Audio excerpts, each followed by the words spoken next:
नमस्कार. महाराष्ट्रातील विविध क्षेत्रातील बातम्या झटपट आपल्या मोबाईलवर पाहण्यासाठी लगेचच सबस्क्राइब करा राष्ट्रशक्ती लाईव्ह न्यूज आणि सोबत बेल आयकॉन प्रेस करायला विसरू नका. सध्या महाराष्ट्रातल्या कोरोना रुग्णांमध्ये सौम्य लक्षणे आढळली असून आरोग्य विभागाने नागरिकांना घाबरून न जाण्याचे आवाहन केले आहे. राज्यात जानेवारीपासून 873 लोकांना कोरोनाची लागण झाली असून यातून 369 रुग्ण बरे झाल्याची माहिती आरोग्य विभागाने दिली आहे. याआधी ठाण्यामध्ये एका कोरोना रुग्णाचा मृत्यू झाला असल्याची माहिती ठाणे महानगरपालिकेकडून देण्यात आली होती. ठाण्यातील मृत तरुण हा 21 वर्षांचा होता. गंभीर स्वरूपाच्या मधुमेहामुळे त्याला गुरुवारी 26 मे रोजी रुग्णालयात दाखल करण्यात आलं होतं. 23 मे रोजी रात्री त्याची कोरोना चाचणी पॉझिटिव्ह आली. त्यानंतर 24 मे रोजी सकाळी त्याचं निधन झालं, अशी माहिती छत्रपती शिवाजी महाराज रुग्णालयाचे अधीक्षक डॉक्टर अनिरुद्ध माळगावकर यांनी दिली होती. दरम्यान जानेवारी 2025 पासून 2 जूनपर्यंत सहबाधीने ग्रस्त असलेले 9 तर इतर 1 असे एकूण 10 रुग्ण दगावले आहेत.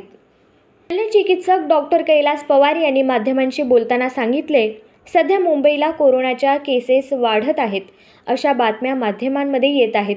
कालही ठाण्यामध्ये 3 अँटीजन पॉझिटिव्ह आले आहेत.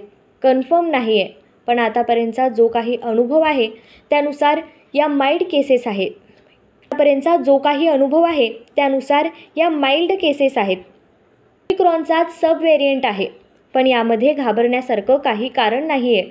हा साधा व्हायरस आहे, पण पावसाळ्याच्या पार्श्वभूमीवर सतर्कता महत्त्वाची आहे. महाग संपुष्टात आली आहे. आपल्याला कोरोनासोबत जगण्याची सवय झाली आहे. फक्त सतर्कता बाळगणं गरजेचं आहे, असंही त्यांनी म्हटलं आहे. हाँगकाँगसारख्या अनेक देशांमध्ये कोविड-19च्या रुग्णांची संख्या पुन्हा एकदा वाढलेली आहे. मात्र भारतातील परिस्थिती नियंत्रणात असल्याचं सांगण्यात आलंय.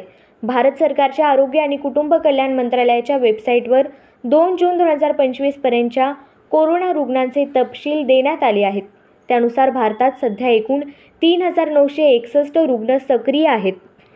ते सर्वाधिक 1435 सक्रिय रुग्ण आहेत. त्याखालोखाल 506 सक्रिय रुग्ण महाराष्ट्रात आहेत. तसेच दिल्लीत 483, गुजरातमध्ये 338, पश्चिम बंगाल 331, कर्नाटकात 353, तामिळनाडूत 189 रुग्ण आढळून आले आहेत.